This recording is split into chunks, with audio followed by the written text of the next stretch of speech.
Thank you so much for joining us today for this incredibly terrifying emergency Substack Live. I'm Julie Roginski. I'm here with JoJo from Jers, Joe Carducci, and Michelle Kinney of the Seneca Project, and our partner in crime, Tara Setmayer, was just on MSNBC, so she couldn't join. But I'm sure if anybody was watching MSNBC, you probably heard Tara just do an incredible job just a few minutes ago. Um, we want to thank you guys for joining us on a Friday night. And typically, we would not be doing any of this. We'd probably be having a few drinks and trying to relax from the week. But what Having a we drink? saw in the Oval Office today was so unsettling Yeah. that I really feel you guys like we just there are days where years happen is the old phrase. Um, there are years where nothing happens, and there are days where years happen. And today was that day. I feel like the Pax Americana that has kept this country safe from 1945 on ended today on the last day of February 2025. Um, Mm. I Mhm. feel like everything that we have stood for as a nation, we have not been perfect by any stretch of the imagination. I'm not saying we've always been the good guy, but by and large, we have been the leader of the free world for a reason. We have been a beacon of democracy, even when we haven't always lived up to that. And today we join the axis of evil. And I say that as somebody who, I think I've mentioned this before, was born in the former Soviet Union and fled that country as a little girl. And we came here for a reason because this country was that beacon of democracy. And um, that ended today. So, Michelle or Joe, I don't know if you have anything to add to that. I'm to say that I feel sick in a way that I don't typically feel sick. I mean, it hits me right, kind of in my Mhm. solar plexus in ways that I just Yeah. I've been devastated about for the last half day. Well, I know my DMs and my text messages and my Signal app were blowing up from friends that I hadn't talked to in a long time, friends I talk to all the time, my husband. Oh my God, I can't believe this, but yet I can. You know what it was? Like, it's the enormity of the whole thing, obviously, and just the horrific, just nature of the entire setup. And it was a setup. Mhm. Um, It was the Oval Office. It was all of them sitting around. It was like abuse. Like they were talking to him like abusers. Yeah. And if Mhm. anybody's been on the receiving end of emotional or physical abuse, you know what that means. And watching that, you couldn't help but just want to sink into your chair for the president of Ukraine. And Yeah. he embodies everything that they wish that they were: masculinity, Mhm. bravery, toughness, resilience, Integrity. Mhm. integrity, all of those things. Um, I remember being a little girl when the wall came down. I remember when the Soviet Union collapsed. I had a pen pal in Moscow when I was in third grade, between the time the wall came down and the collapse of the Soviet Union. And I just remember that being such a pivotal moment, even just in my childhood, just with the whole being an American kid and what that all meant. Um, Having two grandfathers who fought in World War II. Um, I'm the descendant of soldiers from the American Revolution. My family's been here for a very long time. Not to imply that I'm any more American than anybody else. We are all equally American. But something about our 248-year history coming to a screeching halt today in a way that we saw it, we heard it. It was so visceral. It wasn't a report. It wasn't something in the New York Times. Like, we actually watched it happen in real time. And I think part of that for me is what was so jarring, um, and traumatizing, quite frankly. Yeah, and he had the motherfucking audacity to say that, just fucking chef's kiss cherry on top, this was exciting TV. Mm, You piece of fucking shit. You have sold our nation to our adversary, to the fucking fascists. And not only that, but like you said, oh my God. Michelle, you nailed it when you said it, a survivor of abuse. Was like being re-traumatized watching them picking at him and yeah. poking and tearing, and it was like little fucking evil vultures just pulling pieces of him off, and he sat there in that fucking tempest of evil and stood his ground in the only possible way he could, because his country is it has been invaded and is under attack, and Mhm. he is their leader, and he's trying to do whatever he can to keep his people alive, to keep his nation sovereign. We talked about this the other day. Trump kept talking about his hands. He has no hands to play. The Mm, hand that he is playing is that Ukraine is the bulwark, the stopgap, the fucking barrier against Putin's march across Europe. He doesn't need more hands than that. We used to be in the business of uplifting democracies. That used to be what we did. We don't do that anymore. And the visceral nature of it, I just want to add to that too, Michelle and Julie. This is so personal for you. Obviously, I feel mm, that very acutely. um, I've shared this story. I was fortunate enough, gifted with, and privileged enough to, at the end of December, have been able to step foot in the Oval Office of the United States of America. And when I got there, I felt the reverence of that space, and I felt the history and the weight and the import of that space. Because if you don't have a pulse. yeah. And what I did in that moment when I walked in there and I got to talk to the president of the United States was I carried my father's story with me. Mm, I told him about my dad, who was a Lebanese immigrant, a teenager who came here to the United States of America, seeking that shining city on a hill, seeking the promise of America, seeking a better life. And this country provided him with that life. He was able to take care of his 5 children by himself. And he was able to work for the Department of Defense to pay back what this country had given him. And I got to share that story with the president. And I'm very emotional about this yeah. because to be there and to feel that, and to have President Biden say, wow, when I told him my dad's story, and then to see what happened today, the degradation of everything we hold ourselves up to be. Yes, we are imperfect. Yes, we have much work to do. We've had much work to do. But this wasn't just like a step backwards. This was being pushed off the side of a cliff of years, decades of people coming here, of people abroad, looking to us as that beacon of hope, that beacon of freedom. We are no longer. We were pushed off that cliff today, and watching someone tormented like that by lesser beings, Mm, such utterly unexceptional beings, like fucking whatever Marjorie Taylor Greene's little stupid pig nose face boyfriend's name is. I don't remember. But and then to Brian watch Glenn. Marco Yeah. Rubio. That's it. Marco Marco. Rubio, this one's for you. You know better, you little fucking weathercock. That's what I call you. I know the word is weathercock, but you don't deserve that. You're more of a weathercock. And you sat there watching your soul evaporate from your body in real time. You sat there and you know better. And you've sold your soul for what? To what end? Where does this take you? You think he's not going to stab you in the back, you little fuck? He will. You're dispensable too. And I'm like livid. I want to puke. I want to punch throats. I want to cry. All of those things.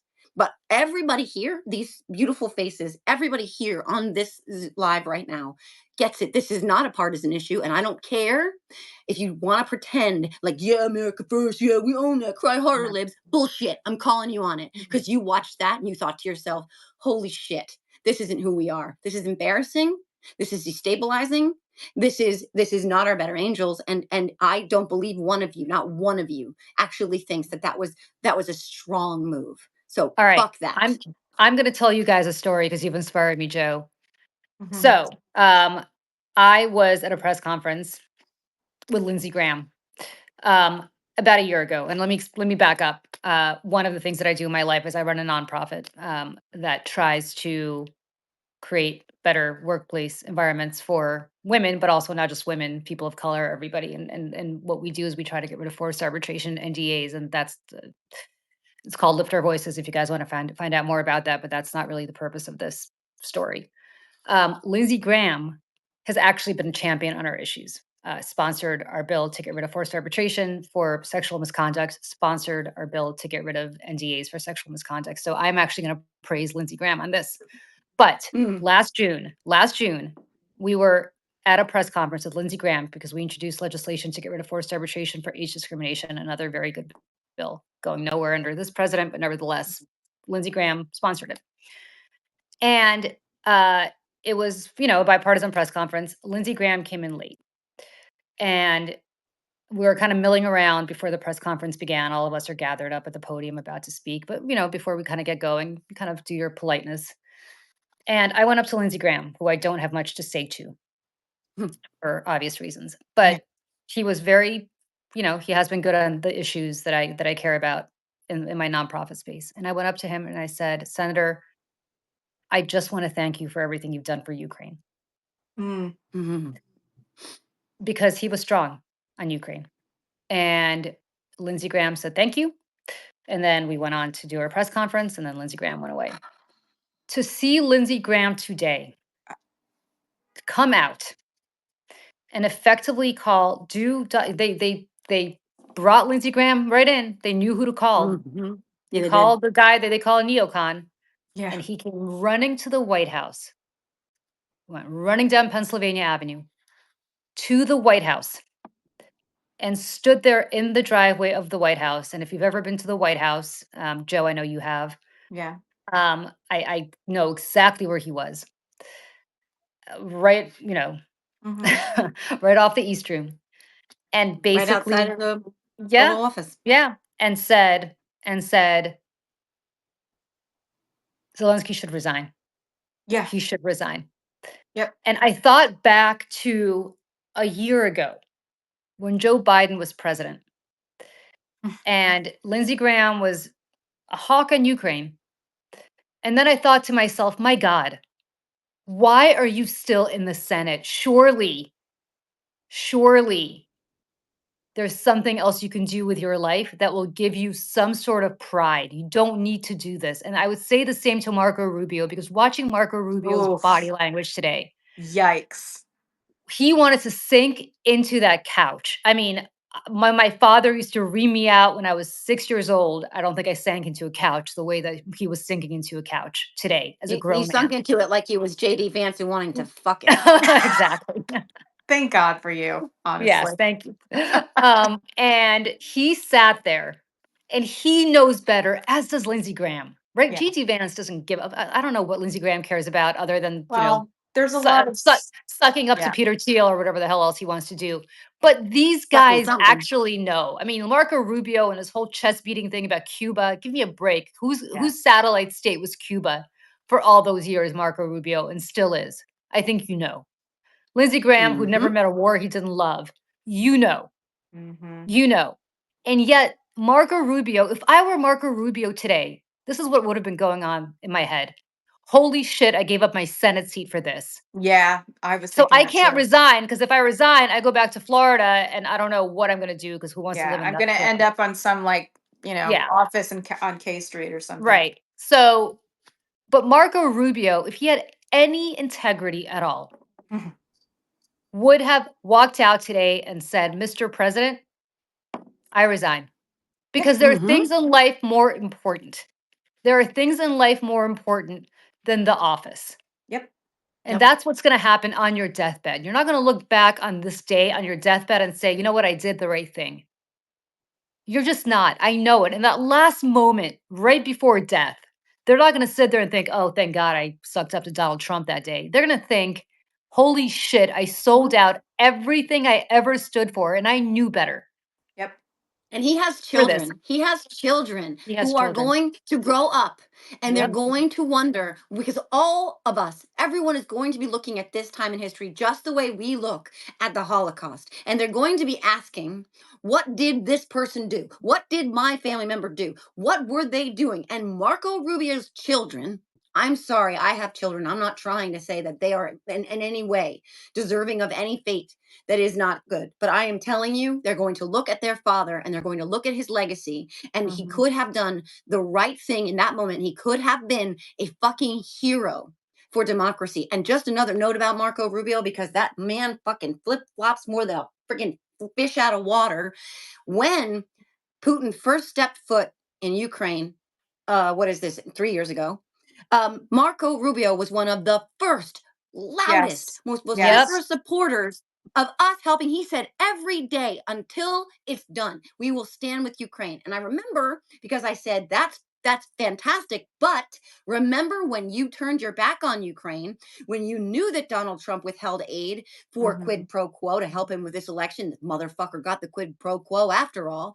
And I said to then, you should have stood with Ukraine. So, well, I'll take that you stand with Ukraine now. And look what he did today. He went from standing with Donald Trump to supporting Ukraine. And here we are now. He is as feckless as they come, as spineless as they've ever been created. And he had a moment, he had a chance, Julie, to your point, to do the right thing, to be a hero so his kids could grow up and say, my father stood up for democracy. But instead, what did he do? He bent the fuck over like all the rest of them. Well, you know what's going to happen to his kids, and I'm going to tell you guys another story. And I think I alluded to this when we first did one of our first overt show, maybe. Um, so this is a kind of convoluted story. About 15 or 20 years ago, way before I met my husband, I was at a party, and I met this guy named Michael from Munich. And Michael from Munich was fantastic. Michael from Munich, I was like, okay. We had the greatest conversation in the world. Michael from Munich asked me for my number. I was like, fantastic. I don't know who, the whole thing was good to go. And then the host of the party pulled me aside and said, listen, I love this guy. He's a fantastic guy. Michael's a great guy, but I just want to give you a heads up about something because I know you're Jewish and I know you're from Eastern Europe. And I just want you to know something, even though this should not bear any relevance at all. Michael from Munich's grandfather was, and he named, I don't want to embarrass this guy, so I'm not going to tell you who he was, but you would recognize the name, Oh a no. very prominent Nazi. So prominent that you would know it wasn't Hitler, obviously, but Oh my you god. would know the name. And he said his father disowned his grandfather. Michael, of course, is not like that at all. You should not hold this against him, but just so you know.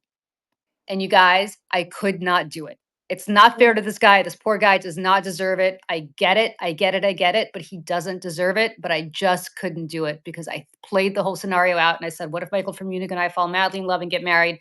Am I really going to procreate and give Yeah. birth to the great grandchildren of said famous Nazi? Yeah. And the answer was I couldn't do it.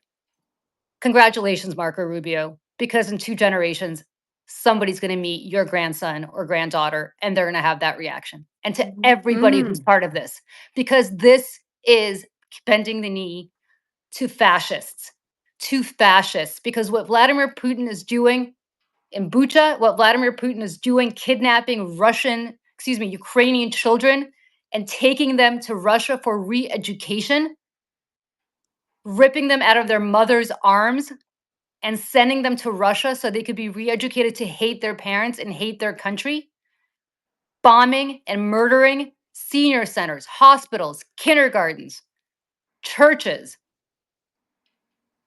For no reason. That's what you enable today. That is what you enable. The United States stands with those people now. Mhm. That's not what this country is about. It has never been about that. This is akin to Franklin Roosevelt calling up Adolf Hitler after 1939 and saying, I'm going to cut a deal with Churchill. I'm going to tell him to just give him back the county of Kent. The Nazis can Mhm. have Kent. The Germans can have Kent. Maybe they can have Wales. Mm. Why don't they just take Wales? Maybe they can have Scotland too. Yeah. Yeah. Could you And this whole imagine some shakedown, I'm sorry, but just to Yeah. stay on the World War II analogy, this whole fucking shakedown of of these mineral rights in Ukraine. I mean, could you imagine in 1940 with the Lend Lease Act when we were giving basically lending money to Britain to fight the war? If Roosevelt had said to Churchill, by the way, all the coal that you guys have in England, I want that in exchange. Mhm. Yeah. It's again, it's the quid pro quo with him. It's he's so transactional. He is the most transactional person, I think, in American politics probably ever, because it's all self-centered. It's never in the best interest of anybody but himself. And you know, I was sitting there watching JD Vance too, and I feel like there's so much similarity between Lindsey Graham and JD Vance in a lot of ways. And I'm not going to say exactly why, but neither one of them know who they are. And because Mm-mm. of that, they just bend in the wind wherever the wind is blowing. And JD Vance is the same way. He's changed his name 3 times. He Mhm. is, and also for a kid that grew up in Appalachia, right? To sit there and yuck it up while somebody behind him is asking the president of Ukraine, who's in the middle of a war, why didn't you wear a suit? Yeah. Churchill didn't. There's a great picture of Right? Churchill There's at the No, White it's true. House during World War yes. II. He's wearing basically a jumpsuit. I don't even know what he's wearing, but it's certainly Yeah, it's not a. like a one of those onesie kind of Yeah. things. I And mean, yeah. I mean it's just I just he's such a snake and he's such a waffle, but it's like he just permeates and transforms into whatever room he's in, whatever scenario. I mean, honestly, I think he met Peter Thiel and was like, "Who do you need me to be? I'll be that." Yeah. And whatever Yeah. gets him closer and closer and closer to ultimate power. I mean, I think it's the same, when he met his wife. Um, Mhm. they popped out 3 kids. He calls them her children. She was, she clerked for Kavanaugh. She was like a big time Right. lawyer. She just kind of stands next to him now. But this is the strong man, machismo, like toxic masculinity. I mean, I was looking around that room. Did you see any women?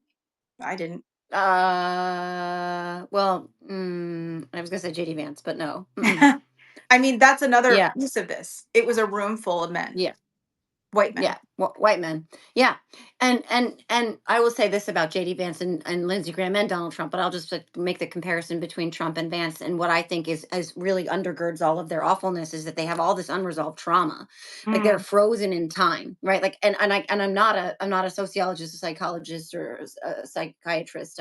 I'm a person who has had to grapple with trauma, childhood trauma. I've had to navigate that. I've had to try to heal that, right? And it is an ongoing process, and there's no shame in that. There is absolutely no shame in that. I think that you can do nothing but enrich your life and strengthen your own fortitude, by exploring those things through therapy or whatever your mhm, path is. Those are two individuals who are frozen in time as children, who did not get what they needed from their parents when they needed it, and they have never moved on beyond it. And so instead of looking inward and trying to heal, they need to make the rest of the world feel that pain too. They don't mhm, know that because they have buried it so deeply down. They are so not interested in exploring any of that and never will. It's metastasized now, so that it's turned into this incredible malevolence that they are pushing outward because they think that makes them feel better. They think that self-soothes, and that's of course the great, like, lie, is that it doesn't. It makes that metastasize further.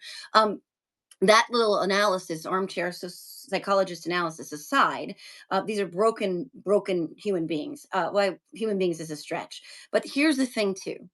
Donald Trump told us who he was so fucking long ago.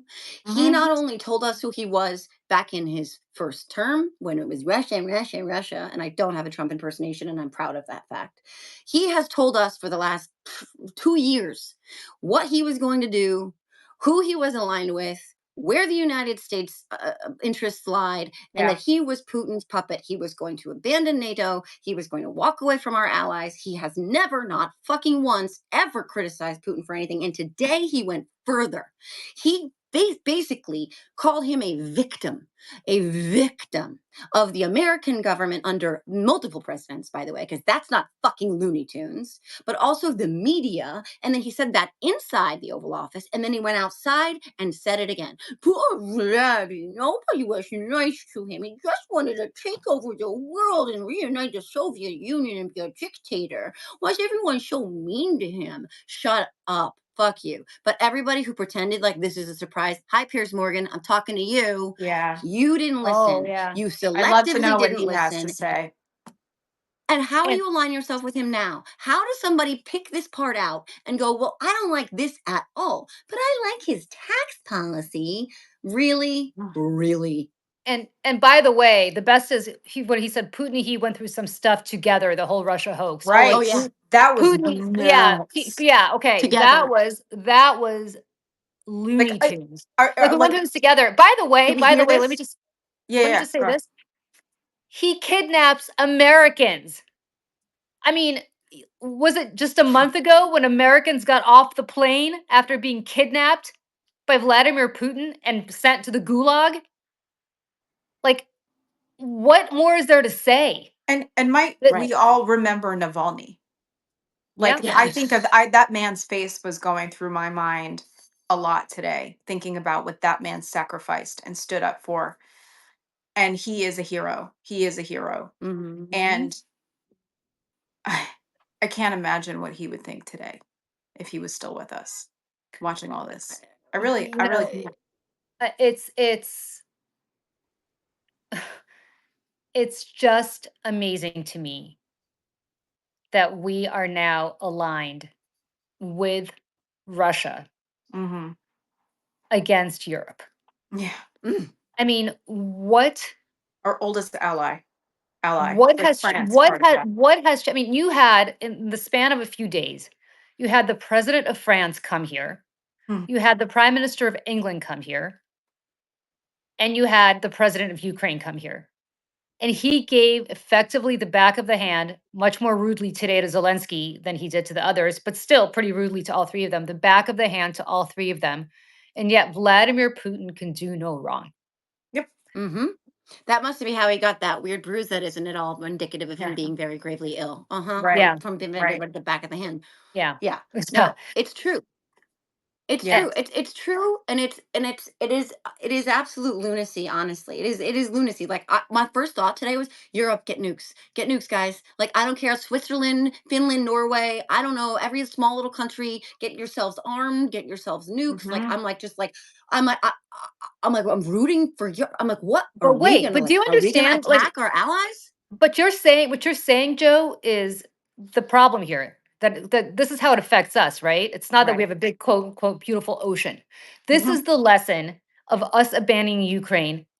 That this sends to, oh, I don't know, Iran, Right. to Saudi Arabia, To China. to to China. Well, China. China already has nukes, right? But Right. Right. Right. to Right. All countries right. that don't have nukes, right? We and also to our allies, we better get nukes because that's the only way that somebody's not going to attack us, right? Mhm. So what's going to happen? You're going to see nuclearization of country after country after country. Everybody who has the Fine. capability will get it. And they will get capability because they will pay whatever they need to pay to North Korean scientists and to Chinese scientists and to Russian scientists to get them these nukes. They're going to smuggle out the plutonium. Like it's going to happen in the next 10 to 15 years. You're going to have a tremendous number of countries going nuclear for self protection. Yep. Some And kid in so the Texas big, is gonna be able beautiful to get them on the ocean, black market. yeah, so exactly. So the big, beautiful, dirty bombs, all of it. The big, beautiful ocean that Trump alluded to that separates us from this whole nightmare in his mind is not that big or beautiful when somebody has an ICBM capability. Right. Yeah. And And it's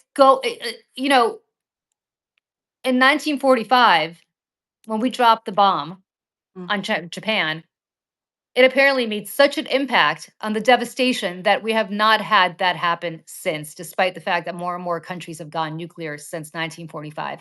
That is all I don't mean to scare people, but that is all going to change because they will have no choice because Ukraine gave up its nukes in exchange for security guarantees. mhm. There was a deal cut. So this is actually something I know about because I wrote my master's thesis in 1945, sorry, Like, 1995. you So look that might as well great. be was on You this look topic. amazing. Was on this topic, and P.S. It was the biggest waste of my time until this very moment when I actually get to Mm, talk about it. But here's the deal: there was a deal. yeah. A deal when the Soviet Union dissolved. There were nukes in Russia, Ukraine, and Kazakhstan, and the deal was everybody but Russia gave up their nukes in exchange for security guarantees. Hmm. We guaranteed the security. We asked them to give up the nukes. We did. Now, Donald Trump can say, well, that was, whoever, George Bush, Bill Clinton. Uh, no, Right. the United States of America did. It's not a question of which president. It's a question Right. of the United States of America made a guarantee. And now everybody on earth knows that we are not good. Our word is not good. No. Can, can I ask you guys a question, because I did a video about this the other day. The other day when we voted with Belarus, Hungary, North Korea, Russia, like on this issue at the UN.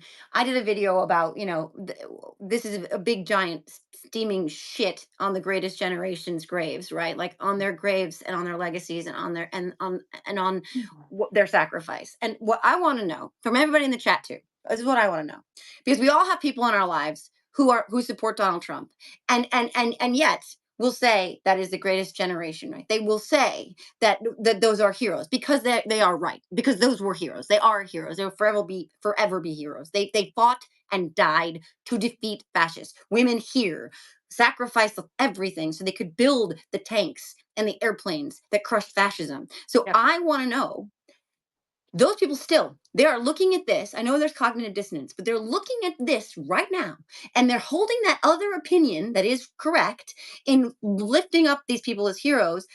How do those two things fucking square? How can you take a big steaming shit on the graves of the greatest generation and wave a Russian flag at the same fucking time? Somebody tell me how. Somebody explain this to me. Like I'm 5, because I don't get it. I well, first, I mean, when people are in a cult, they don't know that they're in a cult usually, right? I think that's part of it. Um, I think also people don't understand history. I think that they see Hmm. moments in history, but they can't connect the dots, and they see the what, but they don't understand the why. And I mean, I'm sure there's a lot more to it than that, but sometimes I also just think people are stupid. Yeah. Yeah. Yeah. I, Uh, I or they want to be willfully. You Willfully guys, stupid. Yeah. I, all I kept thinking today, and again, if you do know your history, is Neville Chamberlain shaking hands with, as he called him, Herr Hitler in 1938 to give up the Sudetenland, basically give Czechoslovakia to Hitler, and then flying back to London and descending from that airplane, meeting the press right on the tarmac and saying, peace in our time. I met with Herr Hitler, and we cut a deal effectively, and now we have, I believe we have peace in our time. A year later, Hitler marched through Poland. Hmm. By the way, with the Russians, secret Molotov-Ribbentrop Pact. So, eh, do you not understand? Like, do people not understand what this means? Do they think that this is all happening over there, so it's not going to affect us? Of course, it's going to affect us. Because you hear Putin, I mean, nobody's paying attention to what Putin's saying. If you look at Russian media, one of my favorite things to actually listen to once in a while, Putin is out there saying quite explicitly he's rejecting the deal that Trump wants to put on the table, which is that basically Putin gets to, let's remunerate here. Putin gets to keep Crimea, which he illegally annexed in 2014, and he gets to keep everything that he has right now, right? But wait, Putin's saying that's not enough. He's not accepting that. He wants more. He's Of telling Trump course. no effing way. Of course. And Mhm. and Trump's like, no, no, I think I can do business with this guy. Meanwhile, Zelensky, you're a tool and you can't survive. Like, what? And you need to resign. It's And you need to resign. And Yeah. Zelensky's like, I'll resign. I will resign I if oh Putin my gets out of god, my country.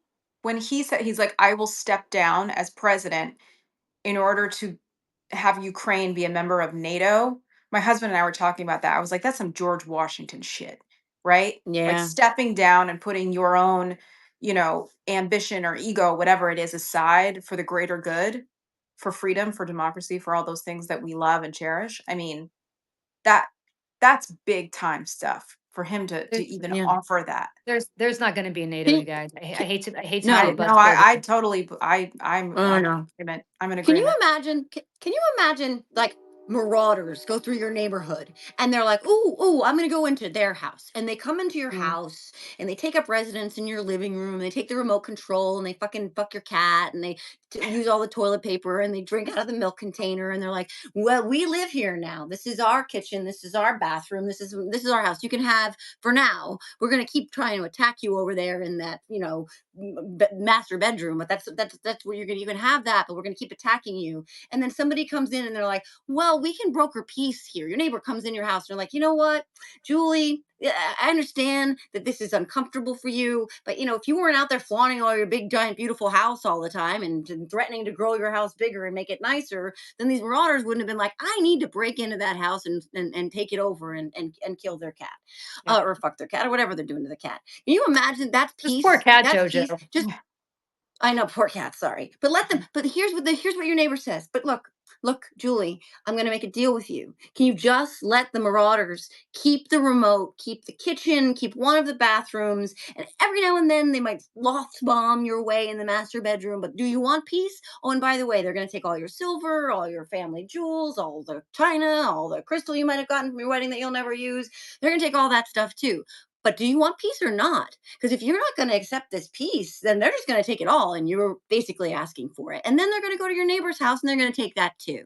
That's Mhm. not fucking peace. And anybody who's gaslit you into thinking that that's Yeah. fucking peace is working for Putin. But wait, Period. it's even worse. It's even worse, Joe, with that analogy, because even if you say, okay, I accept, the marauders would say, actually, no, I don't accept, Yeah. because in addition, I also want your car and your children Yeah. and your Yeah. husband, Yeah. and also potentially, I don't know, your entire life Your savings. I mean, dog. that's what it is. Yeah. Like, even if you Your accept, daughter. Yeah. and your daughter, right? Yeah. And by the way, to Yeah. go back to your analogy, Michelle, because I what you started out with, it's so true that this was two abusers sitting there Mhm. basically beating the shit out of their wife and telling her it's her Yeah. fault for provoking them. Yeah. Yeah. That's a Thank thousand That's you. percent what it exactly what is. that was.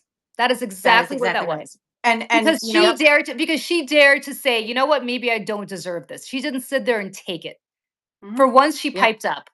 And for Yep. not being diplomatic and being have the shit beaten out of her diplomatically, she deserves all the bad shit that's gonna happen to her now. Yep. That's the Like, oh, excuse that you're people gonna make. get it Uh, later. You know Yep, what I mean? Yeah, And and she it's was doing it for her kids. And she was doing it for her and kids. she was Like doing it that's for the her part kids. too. right, Yeah. right. I And mean, uh, I what more is there to say other than this is who this is? yeah. An I abuser and mean, his when little you enabling drinking buddy beating the shit out of some poor woman who's been taking shit for the last 4 years from this president, Mhm. Mhm. both when he was in office Yeah. the first time, when he Oh was my out of gosh, office, right. and I now mean, when he's in office let's again. not forget the first Donald Trump impeachment had to do with President Zelensky as well. Yep. And him trying to make some sort of quid pro quo transaction, um, the perfect phone call. Like I just it brings me back. It brings me back to 2022 when all this started. And for several years, for 4 years, I used to work at the Lincoln Project. I was the creative director there for 3.5 years. We For our work that we did in 2022, we won two big Webby Awards. One of them was for an ad that I made with our team and also a good friend of mine whose grandparents are Holocaust survivors. We made it for International Holocaust Remembrance Day on January 27th. It was called Never Again. Um, it was one of the most searing things I think I've ever created in my life. Quite frankly, it's burned in my memory forever. The second was we'd made a campaign for Ukraine. And one of the first ads that we made was about Reagan. Obviously, we had to make that stuff about Reagan and remind the Republicans what side they're on. Another one was a 15-second digital ad that we made in Russian to Russian communities, Ukrainian communities in the United States that we targeted. And in the ad, it said, "Do you want your young man to die for this old man?" And that really is what it comes down to for the Russian people. I feel bad for them. I feel bad for the mothers, the fathers who have had to send their sons off to war, to never come home. And obviously, there's been so many people who have died, that they've had to now bring in North Korea to fight their war with boots on the ground. Um, but coming back to the United States with all this, here we are, however many years later. Do people not realize what's going to happen? We're going to end up in a war. Do Mm-mm. you think that we can fight a world war with a volunteer army or a military, rather? Uh, don't be surprised if it comes to that. And I don't mean to scare or upset people about that either, but it is, you can't have a lack of imagination here. And so I ask people who might think that today was okay, do you want your young man to die for that old man? That old man being Donald Trump? Something to think Mhm. about. Is that worth it to you? Was that worth it to you? Was that choice worth it to you? And this fight that we will be in, um, is not righteous or moral, in any way, as it was for our grandfathers who crossed oceans to fight fascism. Um, these will be fighting a war for the bad guys. And I don't know how any of us can live with ourselves. I don't know what that looks like. What does the resistance look like in all of that? I don't know. I hope it never comes to that. But again, Yeah. we can't have a lack of imagination as to where this is going, um, domestically and internationally. I mean, this is really, really, really scary stuff.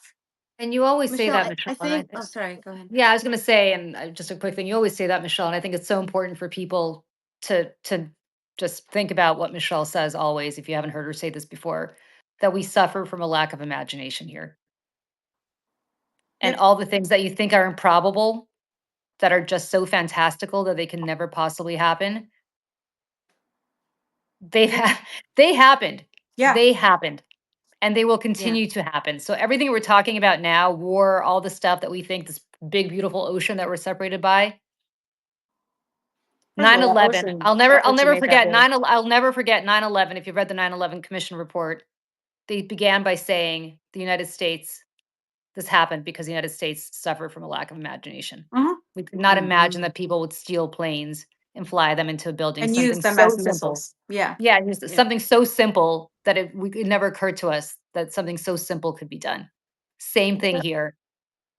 Sorry, Joe, because I interrupted. Go ahead. No, I think to pick up on that exactly. I think so many as Americans we've gone so long from really understanding the monster in the closet, right? Like we've lived in this happy warm bubble of believing that we were fine and everything was good, and we never really understood what a real threat was like, or what an imposing threat was like, what any threat of losing our democracy was like. We've disassociated from it because it's been so long since we've had to experience it. So you have that, and you have this default posture that most people take, who, unless they've really faced some serious shit and they've literally looked at monsters in the face and Yeah. somehow prevailed. I can speak to that. But you have this natural default position that human beings take, which is to disbelieve that the monster is real. They tell themselves it's not real because that's easier, right? Because when you tell yourselves that, then you can go about your day without having to worry about it. Sure. And that's a comfortable default position to take. Again, no shame in that game. It's just what people do.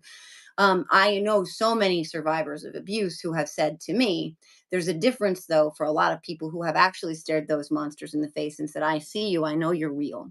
And that's what so many people who have been ringing the alarm on all of this for so long have had as a thread in common. And that doesn't mean that people who have not faced abuse don't understand it, but it is, I would say, a thread that is definitely common. But what it is happening now is the intersection of all of those things, right? Of human nature disbelieving the monster is real, and American society being so disassociated with real threats to our democracy. And then you have a populist being propped up by machinery like the social media that they have, which is insane, and of Yeah. course legacy media not helping at all. You have all of those things and you combine them together, and what you have is this moment in time. And it is not hyperbolic to say that even though history does not necessarily repeat itself, it certainly does rhyme, and we are looking at, we are looking at line by line by line of a rhyme right now, and it's not to be hopeless. That's the thing too. I want to make sure that people understand, at least from my perspective, and I think everybody here, maybe I know I can't speak for anyone else, but we are not powerless to stop this. I know it feels like we are fucking, it is like doomsday, end of the world stuff. It feels fucking like that. But remember, again, we outnumber them, and what all three of us, and I bet you everybody here experienced today, which was calls, texts, holy shit, Joe, what is going on?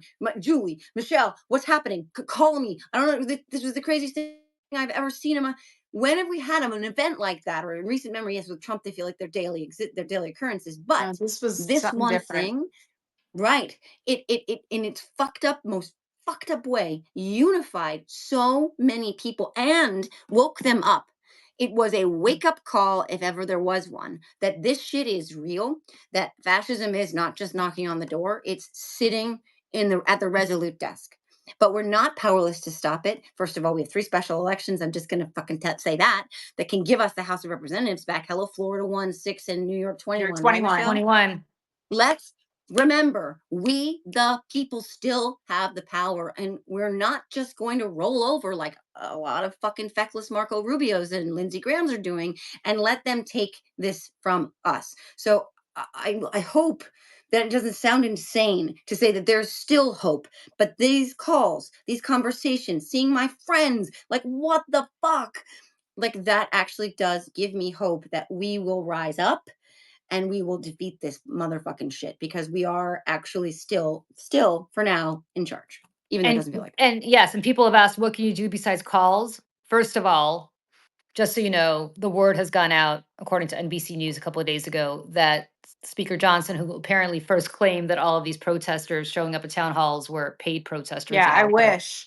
Yeah, right. Right. I wish that, Bullshit. by the way, I wish Democrats were organized enough Bullshit. to actually hire some paid protesters or actually do anything. They But can't pay but their They influencers. can't even yeah, get but together a press conference after one yeah, of the most Chuck Schumer is still deciding what to say about this press conference today. I Is the last check. He's yeah. talking But about avocados. yeah, but I will say this: either you show up to their press conferences, to their town halls, and if they're not holding town halls, this is very important. This takes some work, but do it. Mm.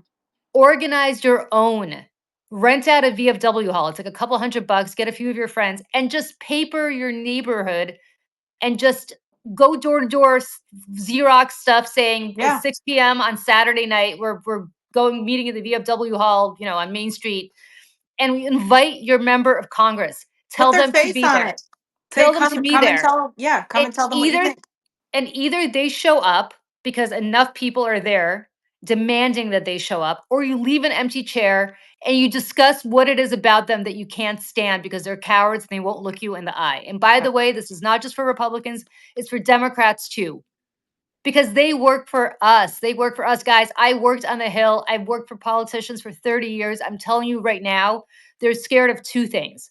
Mm. One, the Republicans are scared to death of being primaried by Donald Trump and having Elon Musk spend a shitload of money primarying them.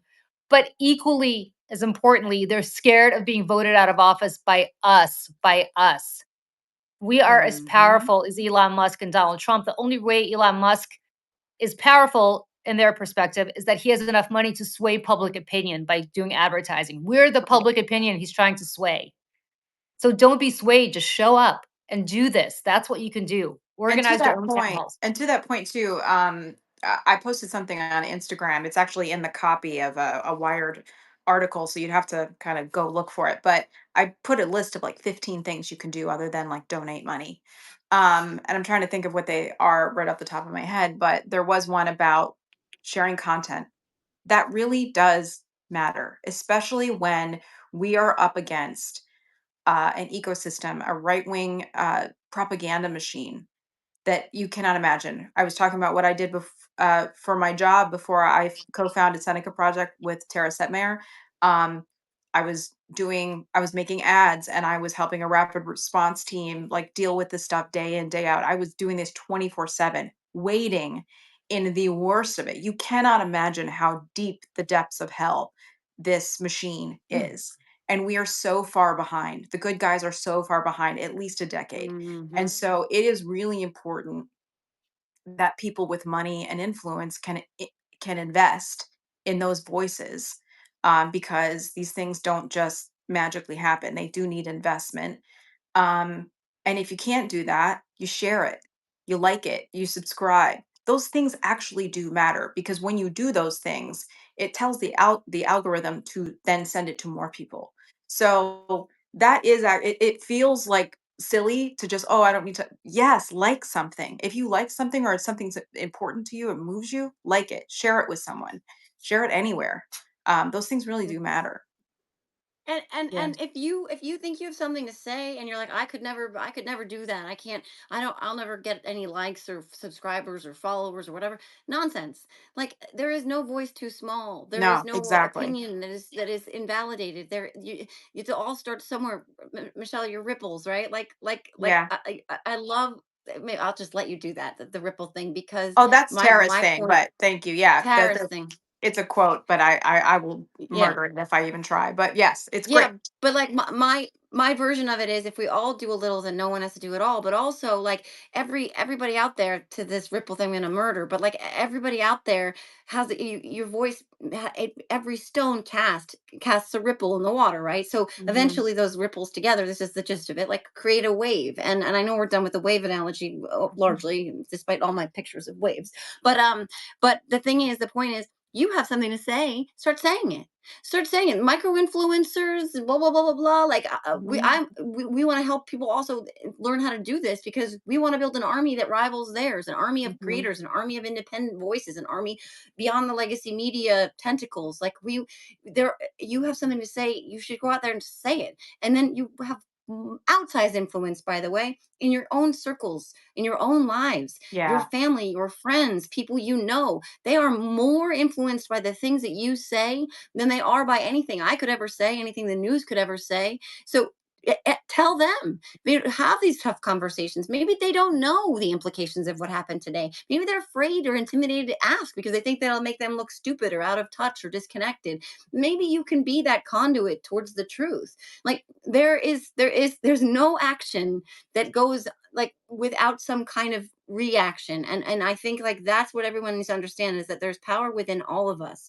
No action is too small. And I just like that, everybody together, this is how we build this thing. This is this community, but also this like this network of allies and friends and relationships, all that stuff. Like kumbaya, Mhm. yes, but those human connections that they want to tear apart, those human connections that they want to Yes. have us lose sight of, right? That's the actual antidote. and And and Mhm. you and and guys, uplifting each other. and the time is now. If you ever wondered what you would have done in Germany in Yeah. 1933, or what you would have done during the McCarthy era here, what Mhm. you would have done in the former Soviet Union where my family came from, like if you ever wondered what you would have done, this is the time to do it. And PS, don't be afraid. There are no gulags here yet, right? There are Well, yeah. people but literally, there were Yeah. people back then who were scared of being carted away to the Sure. concentration camp or to a gulag. Like you don't have to even worry about that yet. So my point is, Yet. speak up. Mhm. Speak up. All of us has like, what can we do? What we're doing right now. Yep. Start your own Substack. Invite all your friends. I mean, Yeah. listen, all of us started somewhere, right? Like nobody was born to the manor here. Mhm. And all we have to do is just speak up, right? Do it on social media. Talk to your neighbor. I got my hair colored today. And the woman doing my hair was like, "Oh, it's kind of, she knows I work in news. She's like, it's been, kind of a crazy day." And I said, "Yeah." And she was kind of aware of it, but not really. So I was saying to her, I'm like, "I can't believe what happened in the Oval Office." She's like, "What happened?" She's, I don't know who she voted. She definitely voted. I think she voted for Trump. And I said, "Yeah, like I walked her through kind of what happened." And she's like, "Oh, that doesn't sound so good." So like it kind of it, the reason I say this is because one at a time, every opportunity, you don't have to preach to people. Nobody wants to necessarily be lectured Yeah. by you. Do it respectfully, but make your voice heard. And we all have unique voices. Listen, Joe is one of the most effective communicators I've ever met in my life. truly, if she ever ran for office, she'd be like an AOC. But I Mhm. say that, but she has a very different voice from mine, and Michelle has a very different voice from Joe's, and so on and so forth. We're all very different people. We're able to communicate in our own way, and so does every single one of you. Each one of you has your own unique voice, and you should Yeah. use it. Yep. Yeah, I love it. Julian, I just want to pick up on what you said. First of all, thank you. That was the most like really like insanely, I'm gonna cry. Compliment, thank you. It's But like to true. your point, none of us woke up on third base.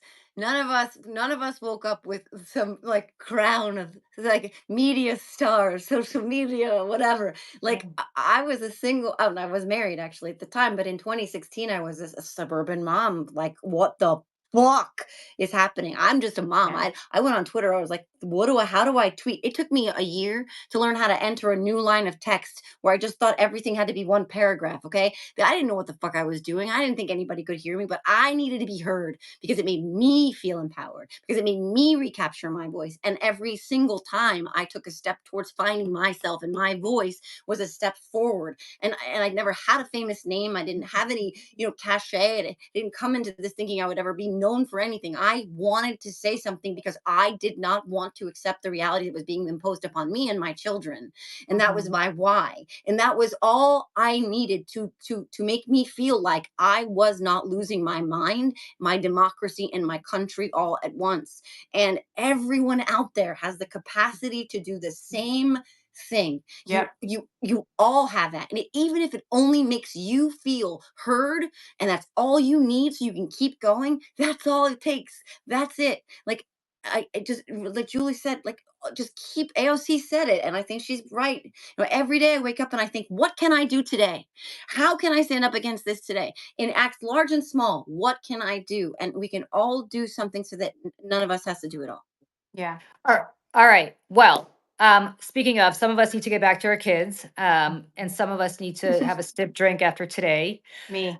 I was But already doing that. Me. Joe's already like 5 bottles in. But No, for just those of you, this just one kidding. glass. Oh I'm my. just kidding. Joe's got the whole bottle. She's gonna start swigging right now. But um, for those of you who just can't get enough of us and miss Tara Setmayer because she's not here with us today, we are doing our Saturday weekly coffee and conversation. I'm not sure if all four of us will be able to join tomorrow, but at least three of us will be there. Coffee and conversation, which you can check out on any of our YouTube channels. Mine is called Salty Politics. Jojo is, what's your show? Your YouTube? Are you effing kidding Are you me? effing kidding me? I didn't know that your YouTube was the same as your Substack. Okay, are you effing kidding me? And the For Seneca now. Project and Mayday Media Network, which is Yep. the Which is overall one for eventually this, where everything will where live, but right everything's now we're gonna trying to live. get the word out as Yep. much as possible. Yeah. That is tomorrow, and we're all gonna tweet it, not tweet it, we're gonna tweet it out, put it out on Blue Sky, put it up on our Yep. Substack, so you'll be able to figure out At how to 10 do it. a.m. 10 a.m. 10 a.m. Eastern. Eastern, 10 a.m. Eastern tomorrow. That one is more like you guys send questions in the chat. It's super Yeah. casual. I'm sure we'll be talking more about Ukraine, but not just that. We really would love to see you guys there. We've been Yeah. getting literally 15, 20,000 people showing up Saturday mornings, which we're so grateful that people are Amazing. spending their Amazing. Saturdays with us. Thank you, thank you, thank you to all of you. Stay strong. We're going to get through this together. It's not going to be pretty. It might actually be really pretty effing painful. If my father were not watching, which he might be, I'd use a much stronger I know expletive, I but always he have gets to mad. watch Sorry, myself too. I'm Julie's like, Yeah, but dad. we always get mad at Julie's dad gets mad when she curses. Sorry, Um, Julie's dad. so, so thank you all for joining. Have a wonderful night. We'll see some of you tomorrow morning at 10 a.m. Eastern, and we will do this much more often because I feel like this is group therapy mm. for all of us. So thanks, Cathartic. everybody. So cathartic. So cathartic. Have a great night, everybody. Bye. Bye, guys.